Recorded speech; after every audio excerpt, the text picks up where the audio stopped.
Okay, I'm about to offend the whole world right now of working class people with this controversial statement. Content creation is a full-time job. Let me explain.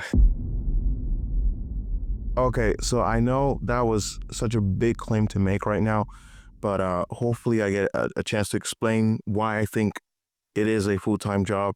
I mean, if you were to think back to those golden ages of YouTube, the 2013 through 2019, 2020, even if we're going to stretch it, when YouTube was just this fun era where fun videos were being made, people didn't have to care so much about their creativity on videos and doing all these kind of hacks to retain people on videos. And it just created videos as a side gig. You would have your regular day of life.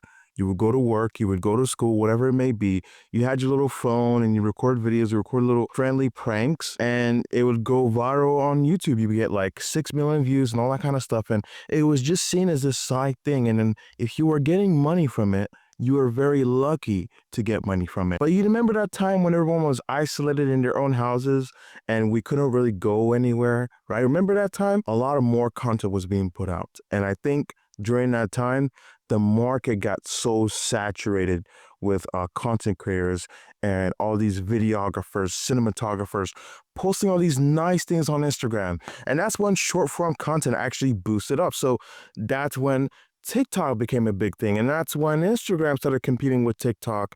And that's when YouTube said, I'm going to jump in on the bandwagon and start making YouTube shorts. And then we started achieving the origins of brain rot. That's when the short form content started shining. Once that happened, it sort of pressured creators and it pressured editors to create videos in a different way, to start adding captions and crazy animations on the videos. It started pressuring editors to start editing a different style of video. Gone are the times of that art form of long form video. Now, the goal for a lot of people is to make money from this. They want to run away from the rat race. So if they want to create content, they want to stand out. And for them to stand out, they have to compete with the thousands, not thousands actually, the millions of creators out there who are creating super high saturated content. They have to do more than that to stand out. Now, in order to consider yourself a quality content creator or to be respected as such, you need to have a good process before the film gets put out. Good ideation, writing, and good scripts, proper video recording process, good camera, lighting. I literally have like 3 lights right now. So there's 1, there's 2, there's 3. Do I really need all of this to become a successful content creator? And I'm not saying that if you automatically have good lighting on a video and you have a good camera, that you're automatically going to become viral. No, you have to have every other thing to come in and with concert with that. Ideation, nothing is original, and ideas are inspired from other people's ideas.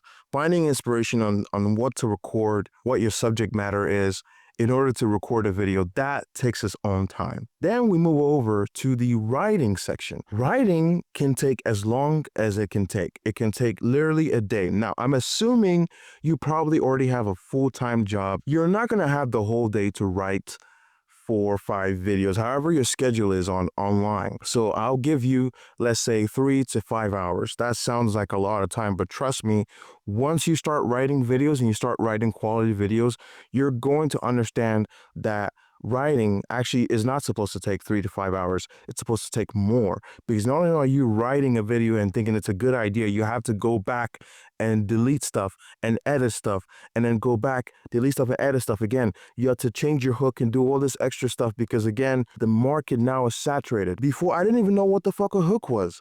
What's a hook? I thought it was a hook punch, but it's actually a hook to hook you in. We understand why they do that is because they need some form of retention so people can watch the videos, because they're so used to this short form bullshit videos. They have to try the best they can just to get you to just keep watching. So maybe, just maybe, their message can get through to you. Moving on to the shooting, like I said, I have literally 3 lights right here on set recording this video. So there's 1 light, there's 2 lights, there is 3 lights. This takes a while to set up, takes a while to test, even to go back. It takes a while to acquire the money to get all this stuff. I am an exception because I'm a professional cinematographer, so I do this as a job. However, I can only imagine the regular person who is struggling to pay bills, having to buy a camera, having to buy maybe one light or two lights or maybe three lights if they're going to be luxurious about anything. And now we get on to my favorite part, editing. Don't we all love the editing process? Even me, who does this as a professional thing, I find a therapeutic area of editing where I enjoy the process of editing. But there's also the dark side of editing that I don't really like as much, and it's an experience. Recording all these pieces of footage, recording a 20-minute video and trying to shorten it to 5 minutes and trimming the fat of the video, having troubleshooting problems with your editing software, looking up YouTube tutorials and going on forums to find out the solution to your app because your app is acting all weird and crashing on you. How about editing to match the market that's saturated now, trying to add these captions and trying to animate these captions just so people can keep watching your video. And editing is something that I don't blame people for outsourcing because, like I said, I'm an exception here. I'm just imagining the regular person having to do all of this. Like, this is going to take a huge majority of your time. And that is exactly what I'm trying to convey to you as to why this is a full-time job. Posting and the social media management. So when you do post videos, they're not always going to go viral. People are not even always going to watch them. Sometimes they're going to be 0 views, and you have to deal with that. You have to keep pushing and record another video and keep trying. In the occasion that your video does get the 1,000 views, does get the 100,000 views, how do you deal with that in a professional manner, in a way that maintains and keeps your brand? Things like replying to comments, because you need to do that. In order to be considered a good content creator, you need to interact with your audience, fulfilling the needs of your viewers, whatever it is that they need. Hey, can you make a video about this? You have to start writing that down, and you have to start going back to the lab and writing those scripts down so you can make those videos. That is a whole nother separate portion. Even posting. If you're the type of person who wants to be successful in this, you're going to have to batch record content. You can't just come in one day and be like, you know what? I feel like recording a YouTube video today. I'm just going to set up the camera right here and, have one light right here and just record a video and then have about my day, edit it whenever I want and just post it whenever I want. No, if you want to be a quality content creator, you have to batch record content. You have to edit those pieces of content in a span of time.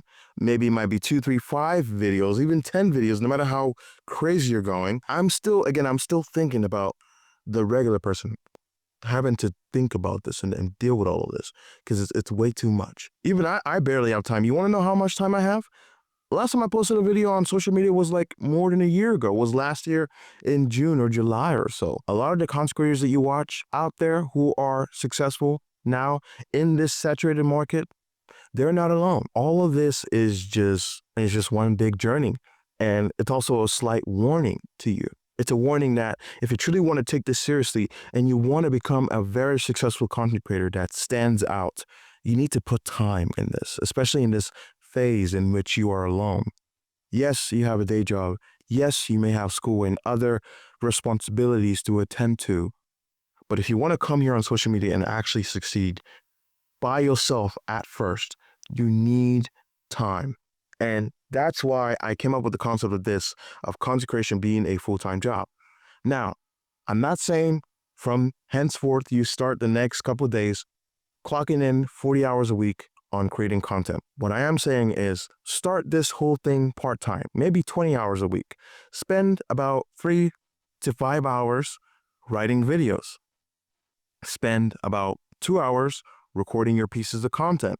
Then spend the majority of the hours you have left editing those videos. That's really where it's going to catch up to you. Video editing takes a very long time, and that is actually what I think the first thing you might have to outsource, because a professional video editor knows how to edit in a very fast manner. So that might cut you some hours. Start tracking your hours.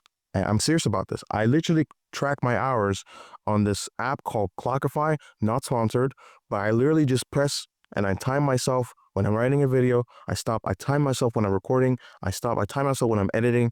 And all of those things, almost add up to about 35 to 40 hours, and that's pretty much a full-time job. Now, with respect to all the working class people out there, this is not as hard as me welding. This is not as hard as me going to an oil rig. This is not hard as me doing plumbing work. It's not hard as me doing an office job. Actually, I think it's equally, if not more, than an office job. But with all due respect to the construction workers and the people who make the world spin, this is not hard, okay? But it takes time. And not every job out there is easy. Be prepared to commit at least 20 hours a week on this whole thing if you are doing it yourself. And your goal should always be outsourcing. And if you start doing all that and you have your mindset in the right place, you're on the right track to becoming a quality content creator that stands out.